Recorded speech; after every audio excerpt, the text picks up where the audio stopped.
بسم اللہ الرحمن الرحیم۔ السلام علیکم ورحمۃ اللہ وبرکاتہ۔ کافی عرصہ پہلے اپنی ملک کے ذرائع ابلاغ پر میں نے ایک مہاتیر محمد صاحب کا انٹرویو دیکھا، اور جو ان کا انٹرویو کر رہا تھا اس نے ایک سوال جو ان سے کیا وہ یہ تھا کہ آپ نے اپنے ملک کی ترقی میں جو پہلو اختیار کیا یا جو نکات یا جو انداز تھا وہ کیا تھا۔ بڑے تعامل سے انہوں نے بات سنی، اور پھر جواب میں انہوں نے فرمایا کہ میں جب اقتدار میں آیا تو میرے ملک کے معاشی حالات بہت خراب تھے، اور ہر طرف سے مجھ پر یہ پریشر تھا کہ ممکن نہیں ہے کہ ہمارا ملک سروائیو کر سکے، اس لیے جو انٹرنیشنل آرگنائزیشنز ہیں جیسے IMF ہے یا اس طرح کے اور جو معیشت میں یا قرضہ کے لیے سپورٹ دیتے ہیں، تو اس طرح کی تنظیمات جو ہیں ان سے رجوع کیا جائے۔ وہ کہتے ہیں کہ میں نے میٹنگ کال کی، اور اس میٹنگ میں جب ڈسکس ہوا تو انہوں نے مجھے بتایا کہ آپ کو قرض تو دیں گے، لیکن اس قرض کی جو شرائط ہیں وہ یہ ہیں کہ آپ کو جو پالیسیز ہیں وہ ہم بنا کر دیں۔ وہ فرمانے لگے کہ میں نے کہا ٹھیک ہے بنا دیں۔ تو انہوں نے مجھے پورا چارٹ بنا کر دیا کہ پورے ملک کی جو نظام ہے اس کو کہاں ٹیکسیشن دینی ہے، کہاں ٹیکس سے چھوٹ دینی ہے، ہر پہلو سے انہوں نے مجھے تیار کر دی۔ میں نے وہ سارا اسٹڈی کیا، اور وہ پھر کہتے ہیں کہ اس میں جو چیز میں نے محسوس کی وہ یہ ہے کہ انرجی کا جو سیکٹر ہے اس کو انہوں نے سب سے مہنگائی کے پہلو جو ہیں یا مہنگا کرنے کا جو ہے وہ انہوں نے کہا۔ وہ کہتے ہیں کہ میں نے ان سے وہ ساری سکیمیں لیں، لیکن میں نے قرض نہیں لیا، میں نے وہ ساری اسکیمیں الٹ دیں،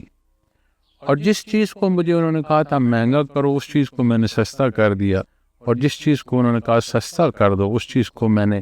مہنگا کر دیا۔ جو مجھے پلان دیا گیا تھا اس کو میں نے الٹ کر جو ہے اپنے ملک پر لاگو کر دیا۔ تو فرماتے ہیں کہ یہ میری ابتدا تھی اپنے ملک کی ترقی کے لیے۔ آج جب میں اپنے حالات، اپنے ملک کے حالات دیکھتا ہوں، یہ اللہ کا بہت بڑا احسان ہے کہ ہمیں اللہ کریم نے ایمان عطا فرمایا، یہ مسجد گھر عطا فرمایا۔ اس لیے مسجد گھر کے پاکستان پاک زمین، پاک سرزمین کہتے ہیں، اور صاحب ایمان کے لیے پاک زمین جو ہے وہ مسجد کے مترادف ہوتی ہے۔ تو میں نے شکر ادا کیا کہ اللہ کا احسان ہے اس کے دفاع میں، اور اس کی پوری جو آبادی ہے اس کا وہ جو اتحاد، اور حال ہی میں جو ہم نے دیکھا یہ بہت خوشحال بات ہے۔ لیکن جب ہم پالیسیز کی بات کرتے ہیں، اور آج ابھی بجٹ جو ہے وہ اس کی امپلیمنٹیشن ہونے والی ہے، تو یہ جب ہم اس میں اپنی پالیسیز کو نہیں دیکھیں گے تو یہ جو آمد الناس ہے، جس کی معاونت اور جس کی مدد کے لیے محکمہ جات ہوتے ہیں، اور بجائے مدد کے اس کے لیے ایک رکاوٹ کا سبب بنتے ہیں، اس کی رکاوٹ میں مزید اضافہ ہو جائے۔ میں ایک زمیندار گھرانے سے تعلق رکھتا ہوں، اور اپنی ضرورت کی جو ہماری واہی بیجی ہے وہ کرتے ہیں، لیکن حیران ہوتا ہوں کہ جب زمیندار کی فصل تیار ہوتی ہے تو قیمت گر جاتی ہے، اور جب زمیندار کے ہاتھ سے فصل نکل کر مارکیٹ میں چلی جاتی ہے تو کتنے گنا اس کی قیمت بڑھ جاتی ہے۔ میں یہ سمجھتا ہوں کہ ہمارا ملک معاشی طور پر کمزور ہے۔ کیوں کمزور ہے اس میں بہت بحث ہو سکتی ہے، اس لیے کہ یہاں وسائل کے انبار زرعی ملک ہے۔ کیوں کمزور ہے؟ اس کیوں کے پیچھے میری اور آپ کی، ہم تمام کی کمزوریاں شامل ہیں۔ بہرکیف لیکن اگر ہم اپنی کمزور معیشت میں کسی کی مدد نہیں کر سکتے تو کم از کم اس سے نوالا جو چھیننا ہے وہ تو درست نہیں ہے۔ تو دنیا میں انرجی کی مہنگائی آپ کی بیسک گروتھ جو ہے اس تمام کو مہنگا کرتی ہے، افورڈیبلٹی نہیں رہتی۔ لیکن آپ جب انرجی سیکٹر جتنا ہے، پیٹرولیم سیکٹر ہے، ہمارا بجلی ہے، ہمارے یہ جتنے شعبہ جات ہیں، اس کو جتنا لو پرائس میں لے جائیں، اور جو ٹیکسز اور انکم آپ نے یہاں پر لاگو کر رکھی اسے کسی اور پہلو سے لیں، تو وہ جو جنریشن ہے اور وہ جو کریشن ہے اور وہ جو ایک پیداوار ہے، ہر پہلو سے وہ چیزیں جو ہیں وہ بہتر ہوں گی. جیسے میں نے عرض کیا کہ میرا تعلق زمیندار گھرانے سے ہے، تو میں یہ سمجھتا ہوں کہ ہماری جو مدد کرنے کی گورنمنٹ کوشش کر رہی ہے وہ نہ ہونے کے برابر ہے. لیکن اگر آپ زمیندار کو جو کھاد ہے وہ اس کی قیمت جائز ہو، کھاد اصلی ہو اور موقع پر اس کی فراہمی یقینی ہو. پھر فصل ہے، فصل میں کیا اس کے لیے بھی بہت بڑا بجٹ چاہیے کہ ہم اپنے ملک کی جو ضرورت ہے جنس کی اور جو کاشت کا علاقہ ہے اس کا ہم بیلنس نکال لیں کہ کتنے پرسنٹ کاشت کس فصل کی درکار ہے، تاکہ ایسا نہ ہو کہ وہ فصل اتنی کم بیجی جائے کہ اس کی ضرورت زائد ہو اور وہ پیداوار کم ہو، یا پیداوار اتنی بڑھ جائے جو ضرورت سے زائد ہو اور ہمارا ایسا سسٹم نہ ہو جو اس کو ایکسپورٹ کر سکتا ہو. تو کم از کم یہ جو پیمانے ہیں، یہ جو ایک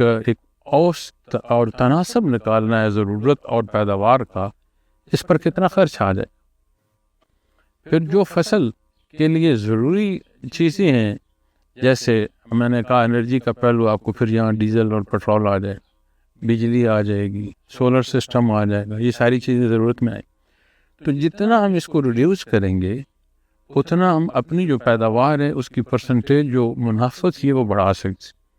یقیناً گندم کی قیمت نہیں بڑھی اور ہم یہ خیال کر رہے ہیں کہ یہ ہماری اچیومنٹ ہے کہ ہم نے آٹا مہنگا نہیں ہونے دیا.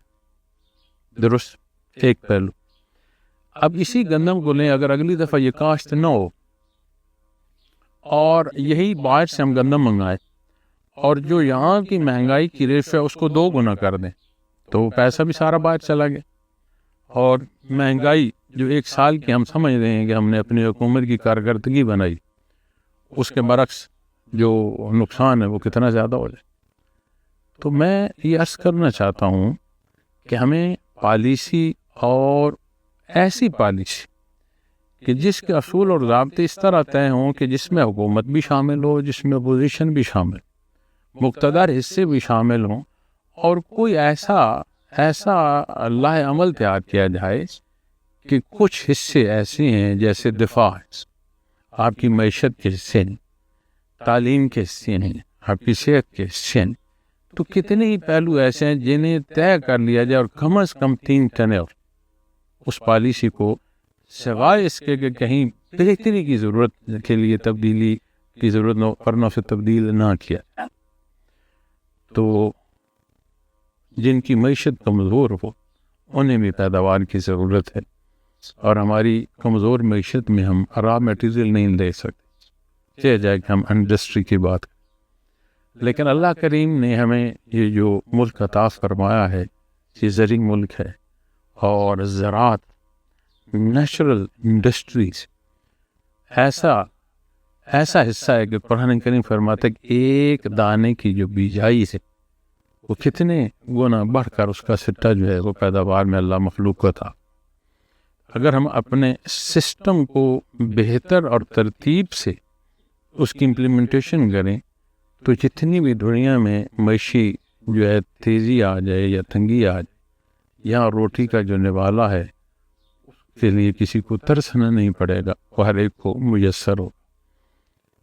اللہ کریم ہمارے ملک پر رحم فرمائے، مجھ سمیت ہم تمام کو توفیق دے کہ ہم اس کی بہتری کے لیے کام کریں، اپنا حصہ جو ادا کریں،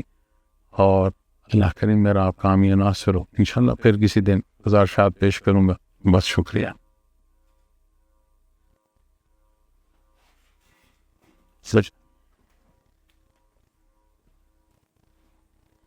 یہ جی یہاں بیٹھا ہوں اور آپ سے گزارشات پیش کر رہا، انشاءاللہ پھر